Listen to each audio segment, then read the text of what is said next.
I spent 4 hours on a Thursday setting up a surprise BBQ for my wife Imogen and her father Bernard. Marinated the steaks myself, hung the string lights. Bernard was visiting from out of state, and I wanted to make a good impression because he has never liked me. Not from the day Imogen brought me home 8 years ago. Bernard comes from old money, not obscene wealth, but enough that he retired at 52 and spends his time managing rental properties and looking down on people who work for a living. When Imogen and I started dating, she was 24 and I was 26, working as a property manager. Bernard made comments from day one about how I was beneath his daughter, how she could do better, how a man who works for someone instead of owning something is not really a man. I proposed after 3 years together. Bernard refused to attend the wedding unless I signed a prenup protecting her future inheritance. I signed it. I loved her. And I figured eventually he would see I was serious. That was 5 years ago. Nothing changed. Every visit, Bernard reminded me I was the hired help who got lucky. 8 years. 8 years of showing up, trying to impress a man whose entire personality is, I retired early and now I judge people. Like, bro, that's not a flex. That's just being unemployed with a superiority complex. And Bernard's out here gatekeeping his daughter like she's a country club membership. A man who works for someone isn't really a man. My guy, that's literally how 90% of the economy functions. You're not describing weakness, you're describing society. But here's what's already interesting to me. Our narrator signed that prenup. He swallowed his pride because he loved this woman. And some of y'all might be thinking that's weak. But Nage, that's a man who knows the difference between winning a battle and winning a war. He's playing chess while Bernard thinks they're arm wrestling. Here is what Bernard never bothered to learn. While he made snide comments about my career, I was studying for my real estate license at night. While he joked that I probably could not afford to take Imogen anywhere nice, I was saving 60% of my income. 3 years ago, I got licensed. I now own 4 rental properties and manage 12 others. I never told Bernard because he does not listen to people he considers beneath him. So there I was Thursday, standing at the grill, flipping steaks. Imogen and Bernard were on the patio about 20 feet away. They did not know I could hear them through the open kitchen window. Bernard said something like, "Still jumping through hoops like a trained dog, huh?" Imogen laughed. Then she said, "Of course, Dad. He is like a reliable doormat, always there to step on." They both laughed while I stood there with tongs in my hand. I kept cooking, said nothing. Y'all, I need you to understand what we're witnessing here. This man is literally providing for them in that exact moment. Hands on the grill, making their dinner, and they're using that time to mock him. That's not dark humor. That's not family banter. That's two people who genuinely believe they're better than the person feeding them. And they're so comfortable in that belief that they don't even bother to whisper. And Imogen, this is your husband, the man you chose, the man you sleep next to every night. And you're bonding with Daddy by calling him a doormat? That's not going along with Dad's jokes. That's revealing who you actually are when you think no one important is listening. Because see, that's the thing about moments like this. You don't accidentally mock someone you respect. You just don't. Later that evening, I walked outside to clean the grill. Imogen was on the phone with her sister Beth. I heard her say the best thing about him is that he does not even realize how pathetic he is. I cleaned the grill, went to bed, said nothing. Here is what people need to understand. I have been waiting for this moment for years. Not this specific moment, but a moment. Proof that Imogen never respected me and was keeping me around because I made her life convenient. That Bernard's opinion of me was also her opinion, just hidden better. Some men would confront their wives immediately. Some would cry. But I spent 5 years watching Bernard operate. He taught me something without meaning to. The person who acts emotionally loses. The person who plans wins. I have 4 rental properties. Documentation of every financial contribution to this marriage. The prenup Bernard was so proud of protects her inheritance, but says nothing about assets I acquired independently. And I have information about Bernard's rental business that his daughter does not know about yet. Bernard wanted a doormat. Imogen wanted someone pathetic who would never fight back. They are both about to find out how wrong they were. What happened next involved Bernard's properties, my lawyer, and a conversation with Imogen's mother Janice that changed everything. The person who acts emotionally loses. The person who plans wins. Write that down. Write that down. Because this man just gave you the blueprint for how to handle betrayal. Most people, and I'm not judging, this is human nature, most people would have confronted Imogen that night. Tears, screaming, maybe thrown dishes. And you know what would have happened? She would have gaslit him. You misheard me. You're being sensitive. It was a joke, and he'd be left looking crazy while she plays victim. But this guy? He cleaned the grill, went to bed, said nothing, because he understood something most people don't learn until it's too late. Righteous anger feels good for about 15 minutes, and then you're left with nothing but a mess and no leverage. This man collected receipts like he was getting reimbursed by the universe. And that prenup Bernard was so smug about? It's about to become the legal equivalent of Bernard punching himself in the face. Chef's kiss. Update 1. So a lot happened since my last post. People in the comments kept asking why I did not confront Imogen immediately after hearing what she said. Here is your answer. Because confrontation without preparation is just emotional venting, and I was not interested in making myself feel better. I was interested in winning. The Monday after the BBQ, I called Janice, Imogen's mother. Bernard divorced her 15 years ago when Imogen was in college. Imogen chose to stay close with her father because he had the money and the connections. Janice got a modest settlement and a small condo. I always liked Janice because she treated me like a person, not like staff. I asked Janice if we could meet. She agreed, and we met at a diner near her place on Wednesday. I told her exactly what I heard Bernard and Imogen say. Janice was not surprised. She told me Bernard raised Imogen to see relationships as transactions. Imogen learned early that people were either useful or disposable. Janice said she tried to fight it when Imogen was younger, but Bernard had more influence because he had more resources. Okay, so Janice being not surprised is maybe the most damning thing in this entire story. This woman was married to Bernard. She raised Imogen. And when she hears that her daughter called her son-in-law a pathetic doormat, her reaction is basically, yeah, sounds about right. That's not a marriage problem anymore, folks. That's a whole family operating system. Bernard didn't just fail as a father-in-law. He manufactured a human being who sees love as a transaction ledger. And can we talk about Imogen choosing Bernard over Janice because he had money and connections at college age?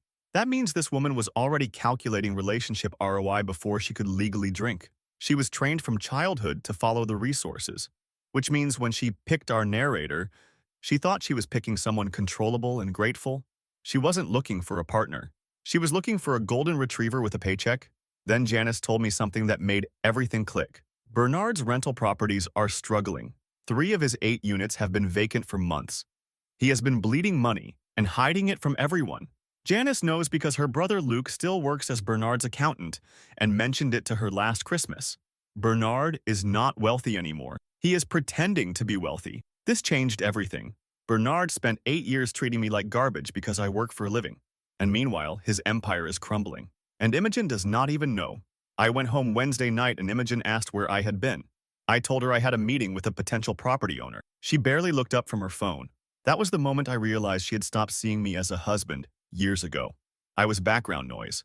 The guy who cooked and cleaned and made her life comfortable while she and her father laughed about how pathetic I was. Bernard is broke. The man who built his entire identity on being wealthy enough to judge other people's careers is out here playing pretend with empty apartments and a bleeding bank account. This is Greek tragedy levels of irony. For 8 years, he's been calling our guy a failure while secretly being the actual failure. It's giving peaked in high school but still wears the varsity jacket. And look, I'm not saying money determines your worth as a person. It absolutely doesn't. But Bernard thinks it does. By his own standards, by the metric he created to look down on people, he's losing. The doormat he's been mocking is outperforming him. The trained dog owns more property than him. The pathetic son-in-law is the one with a future. Bernard built a whole philosophy around wealth being the measure of a man, and that philosophy is about to eat him alive. Thursday, I contacted my lawyer, Reed. We went through the prenup together. Bernard's lawyer had been sloppy. The prenup protected Imogen's inheritance, but created no claim on my independently acquired assets. My 4 properties, my management income, my savings account that Imogen never bothered to ask about, all completely separate. Reed said if we divorced, Imogen would get nothing of mine, but I was not ready to file yet. I needed Bernard to understand exactly what was happening and why. Friday, I texted Bernard directly, told him I wanted to discuss something important about property management, and that I had some information he might find valuable. Bernard agreed to meet Saturday morning at a coffee place near his hotel. He probably assumed I was finally going to ask him for business advice like a good little doormat. Saturday morning, I sat across from Bernard and told him I knew about his vacant units. I told him I knew his rental income was down almost 40%. I told him I knew he was considering selling 2 properties just to stay liquid. Bernard's face changed completely. He asked how I knew all that. I told him I am in the property business now, and information travels. Then I told him that I also knew exactly what he and Imogen thought of me. I repeated the doormat comment, the trained dog comment, the pathetic comment. Bernard did not deny any of it. He just stared at me. I told him I was not going to help him. I was not going to offer advice or connections or referrals. I was going to watch his business fail while mine grew, and then I was going to divorce his daughter and take nothing of hers while she got nothing of mine. And they could both figure out what to do without their reliable doormat. Bernard tried to respond, but I got up and left. What I did not expect was what Imogen did when Bernard called her 20 minutes later. I need everyone to picture this coffee shop scene. Bernard walks in thinking, finally, the peasant wants my wisdom. He's probably rehearsing condescending advice in his head, maybe even looking forward to another opportunity to feel superior. And then this man, this doormat, proceeds to surgically dismantle Bernard's entire reality in under 10 minutes. Your business is failing. I know the numbers. I heard what you said about me. I'm better at your industry than you are. I'm leaving your daughter, and there's nothing you can do about any of it. Goodbye. That's not a conversation. That's an execution. And the most beautiful part? Bernard didn't deny the insults. He couldn't, because when you genuinely believe someone is beneath you, you don't hide it. You don't think you need to hide it. Bernard spent 8 years being openly contemptuous because it never occurred to him that the doormat was keeping score. The trained dog was taking notes. The pathetic one was building an empire in silence. Sleep on people long enough, and eventually, they become your nightmare. Update 2. Buckle up because this is where things got messy. Imogen came home Saturday afternoon absolutely furious. Bernard had called her right after I left and told her everything. She stormed into the living room where I was sitting and demanded to know what I thought I was doing, threatening her father. I told her I did not threaten anyone. I simply told him the truth about his business and about what I heard at the BBQ. Imogen tried a different approach. She said I misunderstood the conversation. She said her and Bernard have a dark sense of humor and they joke like that about everyone. She said I was being oversensitive and taking things out of context. I asked her to explain the context where calling your husband a pathetic doormat is funny. She could not answer that. Then she switched tactics again. She said, okay, maybe the comments were harsh, but I had to understand that Bernard was under a lot of stress with his properties and she was just trying to bond with him. I told her bonding with her father by mocking me behind my back for 8 years was not something I was going to accept an apology for. She asked what I wanted her to do. I told her I wanted a divorce. Watch the manipulation cascade in real time, folks. First, it's, you're threatening my father. Make him the aggressor. When that doesn't work, pivot to, you misunderstood. Make him the crazy one. When that doesn't work, try, okay, it happened, but you're being oversensitive. Minimize and deflect. And when that fails, go to, I only did it because dad was stressed. Redirect blame entirely. 4 different strategies in one conversation. This is not a wife trying to save her marriage. This is a con artist running through her playbook because her mark finally figured out the game. And notice she never once said, I'm sorry I hurt you. Not one time.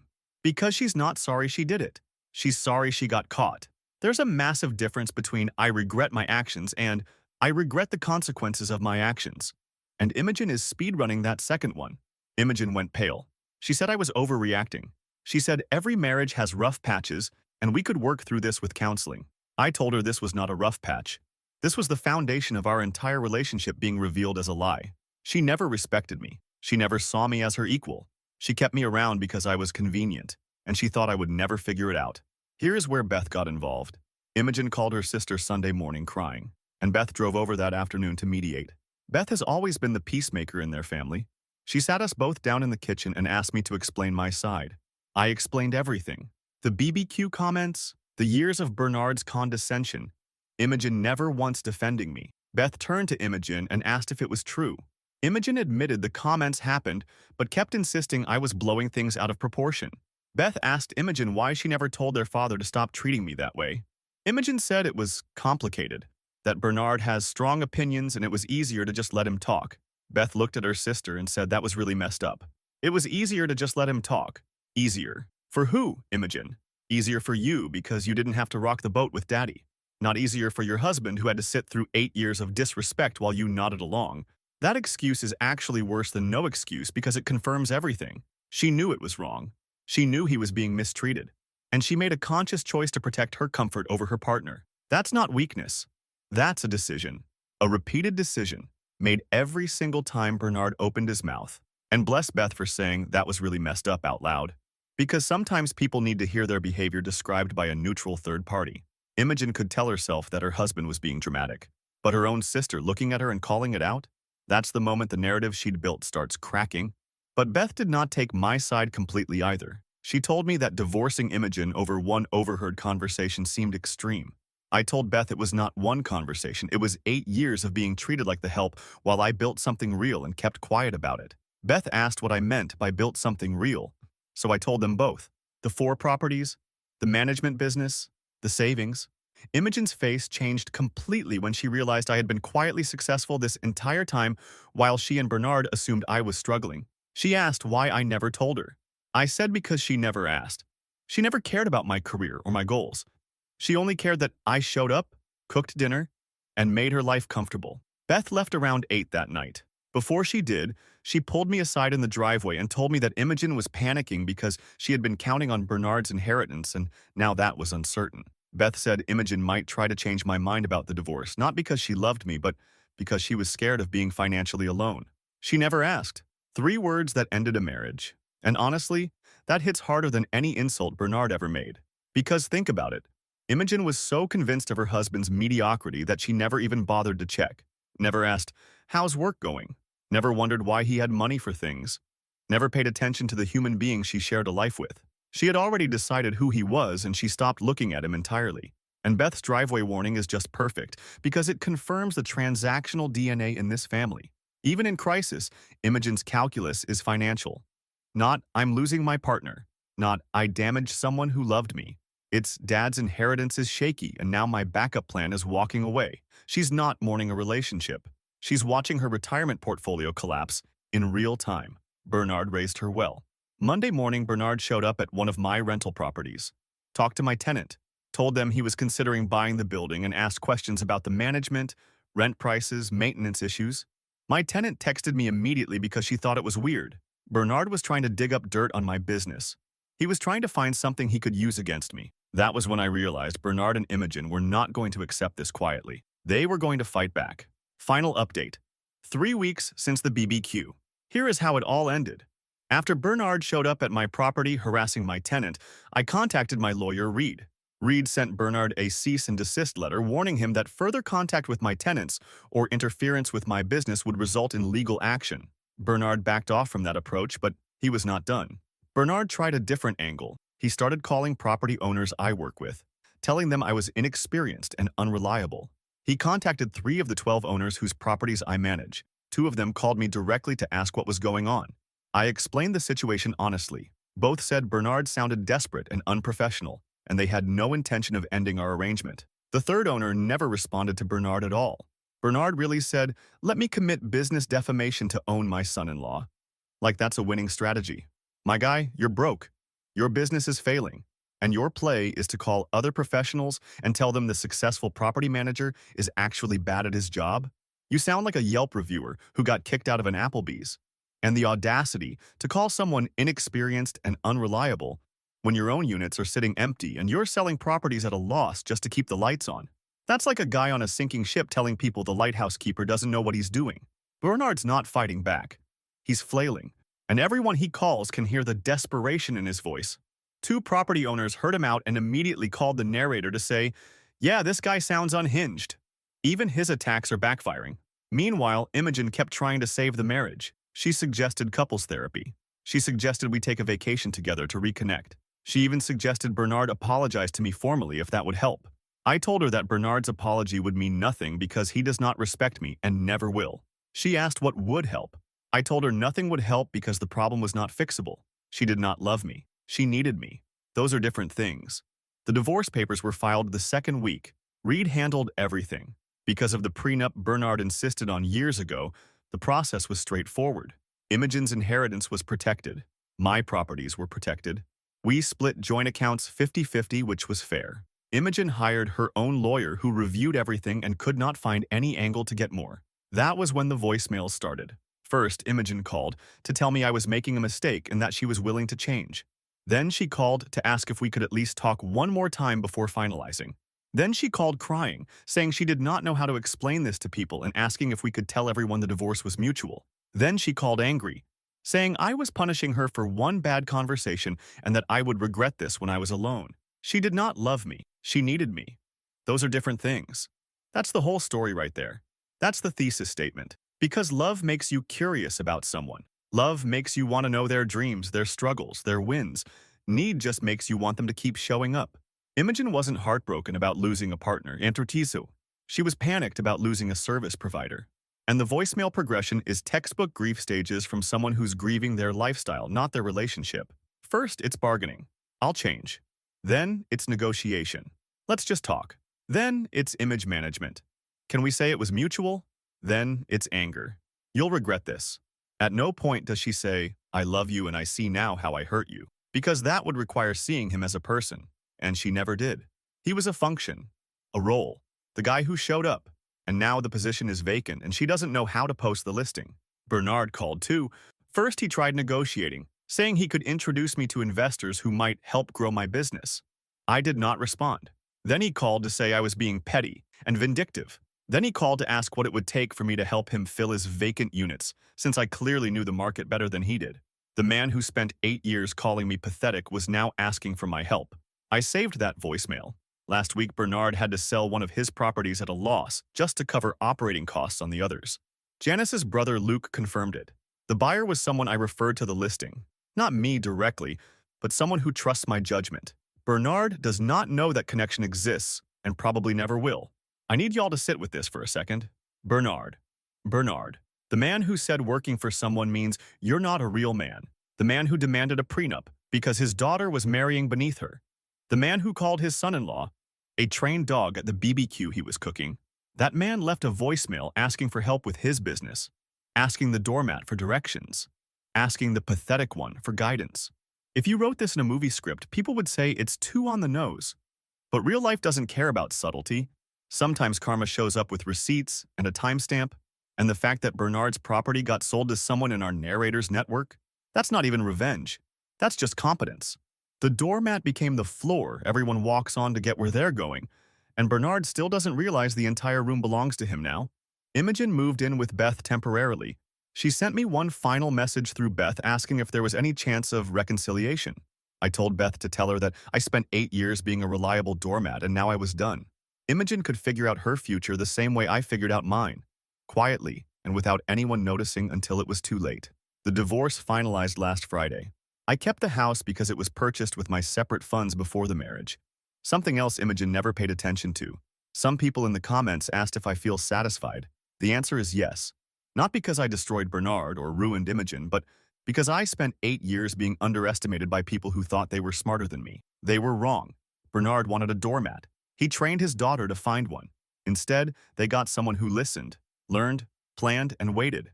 The voicemails stopped 3 days ago. I have not deleted them yet.